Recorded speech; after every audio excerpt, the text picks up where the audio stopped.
दोस्तों इस वीडियो में आज हम बात करेंगे यूएस के एक बहुत बड़े फूड स्टार्टअप के बारे में, डोरडैश। जैसे कि आप इंडिया में स्विगी और जोमैटो देखते हैं, वैसे ही यूएस में एक बहुत बड़ा स्टार्टअप है डोरडैश, जिसने पिछले 8 साल के अंदर 50% से ज्यादा मार्केट कैप्चर कर लिया है।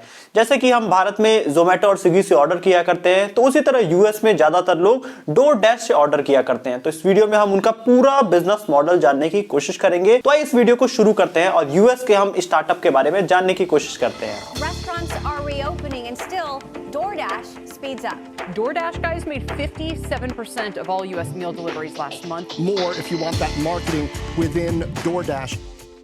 हेलो दोस्तों, मेरा नाम है दीपक, आप देख रहे हैं डिजिटल। और तो दोस्तों डोरडैश की शुरुआत साल 2012 में स्टैनफोर्ड के दो दोस्तों ने करी थी, टोनी जू और मुरे ने करी। दोस्तों इस स्टार्टअप का शुरुआत में नाम था पोलो ऑल्टो डिलीवरी.com और बाद में इन्होंने करीब $120 मिलियन की फंडिंग उठाई। तो 2013 में इन्होंने नाम बदल के इसका नाम डोरडैश रख दिया और आज इनका करीब 55% मार्केट शेयर है पूरे यूएस के मार्केट में। अगर हम यूएस की टॉप 3 कंपनीज की बात करें जो होम डिलीवरी किया करती हैं, तो उसमें ग्रबहब है, उबर ईट्स है और डोरडैश है, जिसमें डोरडैश सबसे नंबर 1 प्लेयर है 8 साल के अंदर ही। डोरडैश का पूरा फोकस है कि लोकल बिजनेसमैन को ज्यादा से ज्यादा बिजनेस आगे करने में सपोर्ट करना। जैसे कि जो भी रेस्टोरेंट ओनर्स हैं उनको कस्टमर से मिलाना और कस्टमर तक डिलीवरी पहुंचवाना, ये पूरा इनका काम हुआ करता है। और अपने इसी डेडिकेशन की वजह से साल 2015 में इन्होंने इंटरनेशनल जाना शुरू कर दिया। मतलब इन्होंने कनाडा में अपने आप को लॉन्च किया 2015 में, 2019 में इन्होंने अपने आप को मेलबर्न ऑस्ट्रेलिया में लॉन्च किया और साल 2021 इस साल में उन्होंने अपने आप को जापान में लॉन्च कर दिया। और एक कंपनी अपने आप को अब एक्सपेंड करती जा रही है क्योंकि उन्होंने एक सक्सेसफुल मॉडल एस्टैब्लिश कर लिया है। अगर आज हम यूएस के मार्केट में टॉप प्लेयर्स की फूड डिलीवरी में बात करें तो यहाँ पे डोरडैश 55% के मार्केट शेयर के साथ नंबर 1 पे है। सेकंड नंबर पे यहाँ उबर ईट्स है 22% के मार्केट शेयर के साथ और ग्रबहब करीब 17% के मार्केट शेयर के साथ तीसरे पोजीशन पे है। तो यहाँ पे कंपनी का टोटल फॉर्मूला ये था कि उन्होंने बहुत से रेस्टोरेंट्स को अपने साथ जोड़े, मतलब 4.5 लाख रेस्टोरेंट्स इनके साथ जुड़े हुए हैं। 2 करोड़ से ज्यादा यूनिक कस्टमर्स इनके पास हैं यूएस के, और वहीं 10 लाख से ज्यादा डिलीवरी पार्टनर्स इनके साथ जुड़े हुए हैं। तो इतने बड़े लोकल नेटवर्क की वजह से डोरडैश आज यूएस की सबसे बड़ी कंपनी है फूड डिलीवरी में। तो सबसे इंपॉर्टेंट क्वेश्चन है कि डोरडैश कैसे इतना बड़ा बन गया। तो इसको हमें समझने के लिए पूरा इनका बिजनेस समझना पड़ेगा। इन्होंने अपनी तीनों चीजों को बहुत अच्छे से फोकस किया। मतलब इनके पास 3 लोग हैं, एक कंज्यूमर है, एक रेस्टोरेंट ओनर्स हैं और तीसरे डैशर्स हैं। ये डिलीवरी वाले अपने जो पार्टनर्स होते हैं उनको डैशर्स कहा करते हैं। तो इन्होंने क्लियर एक मैसेज रखा कि हमें जो कस्टमर के पास से ऑर्डर आएगा वो रेस्टोरेंट तक जाएगा। रेस्टोरेंट जब ऑर्डर बना लेगा तो वो इनके डैशर्स के पास जाएगा और डैशर्स ले जाके कस्टमर को ऑर्डर दे देंगे। तो इस तरह से पूरी साइकिल कंप्लीट होती है और इन सब पे नजर रखता है डोरडैश। तो आइए इनके पूरे नेटवर्क को हम समझने की कोशिश करते हैं कि अपने तीनों पार्टनर्स को किस तरह से सपोर्ट किया करते हैं। तो सबसे पहले इनका काम होता है ये अपने 4.5 लाख से ज्यादा जो रेस्टोरेंट ओनर्स होते हैं उनको ये कस्टमर से जोड़ने का काम करते हैं। सेकंड चीज, ये रेस्टोरेंट ओनर्स को एनालिटिक्स दिखाते हैं कि किस टाइम में आपको ज्यादा ऑर्डर आएगा, जैसे कि क्रिसमस में किस टाइम पे आपको ज्यादा ये चीज बनानी है। तो इस तरह से एनालिटिक्स से एक सपोर्ट मिल जाता है रेस्टोरेंट ओनर्स को। ये एक बड़ा ब्रांड प्रेजेंस बनाने की कोशिश करते हैं हर रेस्टोरेंट का लोकली। जैसे कि अगर आप जिस भी एरिया में बिलोंग करते हैं उस एरिया में क्या टॉप रेस्टोरेंट्स हैं, तो वो ये बनाने की कोशिश करते हैं, ब्रांडिंग करते हैं बाकी रेस्टोरेंट्स की। साथ में ये पूरा पेमेंट प्रोसेसिंग किया करते हैं जिससे कि रेस्टोरेंट ओनर्स को पेमेंट का कोई प्रॉब्लम ना रहे। और वहीं ये ऑर्डर डिलीवरी के लिए पूरा लॉजिस्टिक प्रोवाइड करते हैं। मतलब रेस्टोरेंट ओनर को सिर्फ खाना बना के रख देना है, इनका डैशर आएगा वो खुद लेके जाएगा खाना।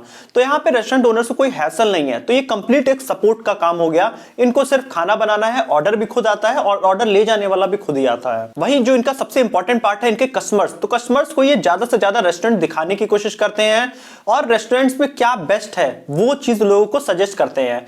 इसके साथ वो कई सारे ऑफर्स और कैंपेन्स चलाया करते हैं जिससे कि कंज्यूमर को फायदा हो, कस्टमर को नए नए डिशेस दिखाई दें। और तीसरा चीज, इनको एक बेटर डिलीवरी करवाते हैं फूड। मतलब जब रेस्टोरेंट से फूड उठाया जाएगा वो उनके घर तक आने में एकदम सेफ और सिक्योर एनवायरनमेंट में आएगा, इसकी ये गारंटी लिया करते हैं।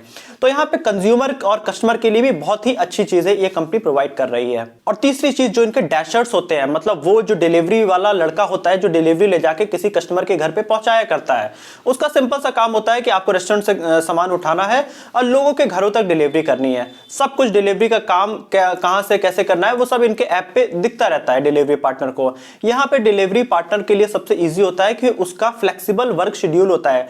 मतलब कोई डिलीवरी पार्टनर सुबह 2 घंटे काम करना चाहता है, शाम को 2 2 घंटे काम करना चाहता है तो यहाँ पे ये कंपनी बिल्कुल पूरी तरह से उन्हें अलाउ करती है और इसके साथ ही वो कम समय में ज्यादा कमाने का भी मौका देती है डैशर्स को। तो इस वजह से 10 लाख से ज्यादा आज की डेट में डिलीवरी पार्टनर इनसे जुड़े हुए हैं, क्योंकि लोग अपने खाली समय में इनके प्लेटफॉर्म पे डिलीवरी कर दिया करते हैं, जिससे कि वो भी एक थोड़े समय में काफी अच्छा पैसा कमा लिया करते हैं। और तीसरी चीज यहाँ पे जो डिलीवरी पार्टनर जो जाके डिलीवरी करता है उसको इन्होंने कई सारे पर्क के भी ऑप्शन रखे हैं कि मतलब उसने अपना एक सर्टेन गोल पीरियड पूरा किया, जैसे कि आज उसने अगर 10 डिलीवरी पूरी की तो उसको ये अलग से कुछ पैसे देते हैं। इस वजह से एक अच्छा कमाई का मौका मिल जाता है यहाँ पे डिलीवरी वाले लोगों को। तो अगर हम यहाँ पे डोरडैश का रिपीट ऑर्डर्स देखें तो यहाँ बाकी जितने ब्रांड्स हैं उन सबसे ज्यादा है 53%। यहाँ पे जो पूरा इन्होंने अपना बिजनेस मॉडल बनाया है वो बड़ा ही सोच समझ के बनाया है। तो पहले हम उसको समझते हैं। इन्होंने कुछ स्पेसिफिक पॉइंट्स मेंशन किए हैं। ये लोकल ऑर्डर्स थोड़ा कम लिया करते हैं और उन लोगों से ऑर्डर लेते हैं जो थोड़ा दूर रहते हैं शहरों से, क्योंकि उनको शहर में आना, अपनी पार्किंग करना, पार्किंग का कॉस्ट और सब कुछ लेकर थोड़ा महंगा पड़ जाएगा, इसलिए लोग चाहते हैं कि वो डिलीवरी करके मंगा लें जो कि थोड़ी दूरी पे रहते हैं। और इनके जो डिलीवरी पार्टनर्स हैं उनके लिए इजी है, वो ई बाइक्स वगैरह से इजीली जाके ऑर्डर डिलीवरी कर सकते हैं। तो यहाँ पे इनके ड्राइवर को ज्यादा पैसा मिल जाता है और कस्टमर को थोड़ा कम पे करना पड़ता है। तो इसलिए ये सबर्ब्स के ऑर्डर ज्यादा लिया करते हैं, मतलब बाहरी ऑर्डर्स शहर से। दूसरा चीज इन्होंने देखा कि जो उबर ईट्स है वो सबसे ज्यादा फोकस करता है जितना कम प्राइस हो, और वो 30 मिनट के अंदर डिलीवरी कर देता है। तो इन्होंने डिलीवरी और प्राइस पे अपना कंपटीशन कभी नहीं किया। इन्होंने क्वालिटी, स्टैंडर्ड और ज्यादा से ज्यादा रेस्टोरेंट्स में अलग अलग टाइप के खाने मिलते हैं उस पे उन्होंने ज्यादा फोकस किया। तो इनका बिजनेस मॉडल ये 2 चीजों से बहुत ज्यादा डिफाइन हुआ करता है। तो अगर हम यहाँ पे डोरडैश का पूरा बिजनेस मॉडल समझे कि ये कैसे पैसे कमाते हैं, तो सबसे पहला पार्ट आता है ये रेस्टोरेंट से पैसे कमाते हैं। इन्होंने बहुत सारे रेस्टोरेंट्स को अपने साथ कनेक्ट करके रखा है, जिसमें से कुछ हैं जो इनके साथ पार्टनरशिप में हैं। तो वो एक कॉन्ट्रैक्चुअल एग्रीमेंट इनके साथ बनाते हैं, तो वो एक सम ऑफ अमाउंट इनको पे करते हैं। अब इसमें उनको क्या फायदा मिलता है कि उनको ज्यादा ऊपर दिखाया जाता है, उनको ज्यादा इजी पेमेंट प्रोसेसिंग वगैरह होता है। अब यहाँ पे कुछ ऐसे भी होते हैं ऑर्डर्स जिसमें वो रेस्टोरेंट वाले इनके साथ एग्रीमेंट में नहीं है, तो उनसे ये कुछ भी एक्स्ट्रा नहीं चार्ज करते हैं, लेकिन उनको सर्विस थोड़ी कम देते हैं ताकि वो भी इनके पेड पार्टनर बन जाए और इनके रेवेन्यू में कुछ कंक्लूड कर दिया जाए। अब यहाँ पे दोस्तों एक और तरीका है रेस्टोरेंट से पैसे कमाने का। अगर 10 रेस्टोरेंट लिस्टेड हैं तो ये उनमें से ऊपर 1-2 को दिखाएंगे, तो वो रेस्टोरेंट अपनी मार्केटिंग के पैसे देते हैं। एक स्पेसिफिक रीजन में कोई एक रेस्टोरेंट अपने आप को ऊपर दिखाना चाहता है तो ये मार्केटिंग फी चार्ज किया करते हैं।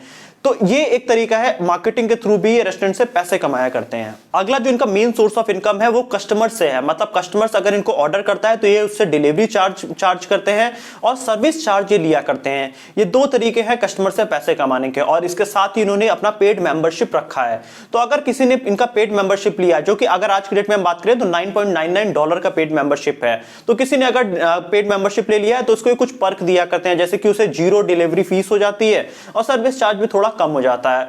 तो यहाँ पे कस्टमर के लिए विन विन सिचुएशन है और इनका तो एक रेवेन्यू बन ही रहा है। तो ये सोर्सेज हैं इनके पूरे अर्निंग के। तो अगर हम यहाँ पे एक रियल ऑर्डर से समझने की कोशिश करें कि एक कस्टमर इनको $32 का एक ऑर्डर किया, तो उसका 61% जो पार्ट है वो एक रेस्टोरेंट को जाता है, उसके बाद 15% यहाँ पे डोरडैश खुद रखता है और 24% यहाँ पे ये जो इनके डैशर्स होते हैं, डिलीवरी पार्टनर होता है, उसको जाया करता है। तो ये इस तरह से पूरा पैसे ये डिवाइड हो जाते हैं। यहाँ पे डोरडैश के लिए भी विन विन सिचुएशन है, रेस्टोरेंट्स के लिए भी विन विन सिचुएशन है और इनके डिलीवरी पार्टनर के लिए भी, और कस्टमर को तो फूड मिल ही रहा है। तो यहाँ पे सबके लिए पूरा बिजनेस क्रिएट हो रहा है। ये इनका पूरा बिजनेस मॉडल है। तो अब अगर हम इस बिजनेस मॉडल में देखें तो यहाँ पे कोविड के बाद ये बिजनेस मॉडल बहुत ही अच्छा मॉडल हो चुका है, क्योंकि लोग अपने घरों पे हैं मोस्टली और वो खाना बाहर से ही ऑर्डर कर लिया करते हैं। अब लोग बाहर कम निकलते हैं, तो इनका आप सेल्स भी देख सकते हैं कि 2019 के बाद बहुत तेजी से बढ़ने लगा। वो इस वजह से था कि क्योंकि कोविड आ गया था। तो यहाँ पे इतना परफेक्ट बिजनेस मॉडल है यहाँ पे डोरडैश का। लेकिन दोस्तों हर बिजनेस में कुछ ना कुछ कमियां जरूर होती हैं। अगर आप यहाँ पे देखें कि इनके बिजनेस में भी कुछ बड़ी कमियां हैं। जो भी रेस्टोरेंट्स इनसे कनेक्टेड हैं उनको काफी कम पे आउट मिलता है, मतलब जो पे आउट मिलता भी है उसमें से कुछ पार्ट मार्केटिंग में भी चला जाता है।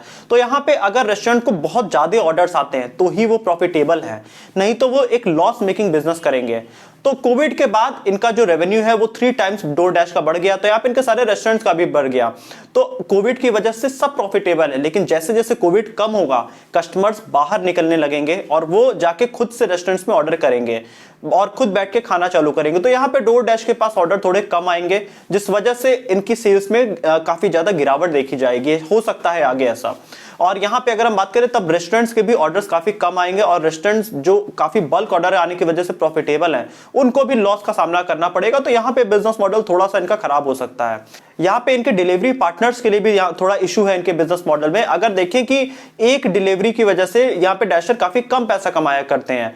पेअप एक कंपनी है, उसने एक मार्केट सर्वे किया इनका 200 ऑर्डर्स पे, तो वहां पे ये पता चला कि एक डिलीवरी पार्टनर $1.45 खाली कमाता है हर घंटे के, जो कि यूएस का जो मिनिमम वेज है उससे भी काफी कम है। लेकिन इस समय इतने ज्यादा ऑर्डर आ रहे हैं कि ओवरऑल वो भी प्रॉफिटेबल है। तो लेकिन ओवरऑल यहाँ पे अगर आप मैटर करता है कि कितना ज्यादा ऑर्डर आ रहा है, तो अगर कोविड के बाद ऑर्डर आने कम हो गए तो यहाँ पे सबके लिए लॉस मेकिंग बिजनेस हो जाएगा। लेकिन यहाँ पे डोरडैश को भी ये मॉडल समझ में आ रहा है कि हमें कई और स्फीयर्स में एंटर करना पड़ेगा, क्योंकि कोविड के बाद हो सकता है हमारा ऑर्डर कम हो जाए। तो इन्होंने अपने आप को कई और स्पेसिफिक रीजंस में जोड़ने की कोशिश करी और कुछ बड़े ब्रांड के साथ इन्होंने कोलैबोरेशन किया, जैसे कि हो गया 7-Eleven हो गया, वावा, कैसे जनरल स्टोर, सर्कल के, इस तरह से कई बड़े ब्रांड्स के साथ इन्होंने कोलैबोरेशन कर लिया है। और यहाँ पे इन्होंने साथ में ग्रोसरीज ऐड कर ली है, ताकि किसी को भी अगर ग्रोसरी अपने घर पे चाहिए, दूध चाहिए या कोई भी चीजें चाहिए, तो वो 10 से 15 मिनट में लोगों को जाकर डिलीवरी कर सकते हैं।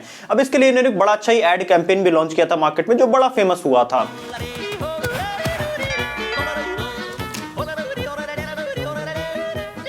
Get more to your door with DoorDash. अब दोस्तों अगर यहाँ पे हम देखें कि इंडिया में भी जोमेटो और स्विगी यहाँ पे ग्रोसरीज डिलीवरी की तरफ क्यों जा रही हैं, क्योंकि बाहर के भी बड़े ब्रांड्स आ रहे हैं। तो इंडियन जो ब्रांड्स होते हैं वो मोस्टली कॉपी किया करते हैं। तो आप ये चीज देख सकते हैं जब डोरडैश क्विक डिलीवरी करने की कोशिश कर रहा है। अभी डोरडैश यहाँ पे एक चीज में और एंटर कर रहा है, वो अल्कोहल डिलीवरी भी कर रहा है घर पे। तो आप आने वाले टाइम में इंडिया में देखेंगे कि ऐसे कुछ रूल्स भी आने वाले हैं जिसमें कि अल्कोहल की भी होम डिलीवरी हो सकती है। ये भी बिजनेस मॉडल काफी प्रॉफिटेबल होने वाला है। तो अगर हम देखें यूएस वगैरह में तो कई कंपनीज हैं जो होम डिलीवरी करती हैं अल्कोहल के, और वो काफी प्रॉफिटेबल है, क्योंकि ये बड़ा एक प्रॉफिटेबल बिजनेस होता है। यूएस का एक बहुत अच्छा सिनेरियो है कि कोई अगर मेहनत कर रहा है तो लोग उसको अप्रिशिएट करने से नहीं रुकते हैं, इसीलिए लोग हमेशा टिप बहुत ज्यादा दे दिया करते हैं जो भी डिलीवरी करने आता है। लेकिन इंडिया में वो सिनेरियो बिल्कुल नहीं है, इसीलिए यहाँ के डिलीवरी वाले पर्सन बहुत ही कम कमाया करते हैं, और बाहर डिलीवरी करने जो भी जाता है वो बहुत ज्यादा कमाया करता है। हमने यहाँ पे कई यूएस के भी डिलीवरी पार्टनर से बात करी, उनसे समझने की कोशिश करी, तो उन्होंने यही बताया कि बाकी जो प्रोसेस है वो तो हमें थोड़े बहुत पैसे मिलते हैं, लेकिन हम जहां भी डिलीवरी करने जाते हैं तो जो रेजिडेंट्स यूएस के होते हैं वो हमें काफी अप्रिशिएट करते हैं, काफी थैंक्स करते हैं, क्योंकि काफी ठंड में और रात में भी लोग ले जाके जब डिलीवरी करते हैं तो एक अच्छी टिप मिला करती है, एक अच्छे कई डॉलर्स में पैसे मिला करते हैं। तो जो कुछ मिला के उनका मंथली इनकम काफी हाई हो जाया करता है। ये सिनेरियो इंडिया में अभी डेवलप नहीं हुआ है। अगर आप यहाँ पे एक और सिनेरियो देखने की इंडिया में कोशिश करेंगे तो इंडिया में भी कोविड के बाद जहां बहुत ज्यादा जॉब्स गई हैं, वहां पे अगर आप देखेंगे तो जो ग्रोसरी डिलीवरी हो गया या फूड डिलीवरी हो गया, इसमें बहुत सारे लोगों को यहाँ पे जॉब्स मिली है। जैसे कि यूएस में मिली है, वैसे ही इंडिया में भी आप देखेंगे। मैं अपने बनारस में खुद ये देखा करता हूं कि बहुत से लोग इस समय डिलीवरी का काम कर रहे हैं, जो कि कभी अच्छे किसी पोजीशन में जॉब किया करते थे। आने वाले टाइम में ये डिलीवरी का बिजनेस बहुत ज्यादा बढ़ने वाला है, और डिलीवरी पार्टनर्स को अभी उतना ज्यादा इंडिया में अप्रिशिएट नहीं किया जाता है, लेकिन आने वाले टाइम में डिलीवरी वाले पर्सन को भी बहुत ज्यादा अप्रिशिएशन मिलेगा इंडिया में भी, क्योंकि ये बाहर के कंट्रीज में काफी हुआ करता है। तो मैं आपको भी एक चीज सजेस्ट करूंगा, कोई भी आपको अगर फूड या कुछ भी डिलीवरी करने आता है, आप उसको जरूर अप्रिशिएट करिए, क्योंकि कोई भी काम छोटा नहीं होता है दोस्तों। तो आप ये बताइए कि डोरडैश का बिजनेस मॉडल आपको कैसा लगा, और आपको इस बिजनेस से क्या सीखने को मिला, आप कमेंट ऑप्शन में लिख के जरूर बताइएगा। तो अगर आपको वीडियो इंफॉर्मेटिव लगी तो आप इस वीडियो को लाइक करिएगा, चैनल को सब्सक्राइब करिएगा और बेल आइकन भी प्रेस करिएगा।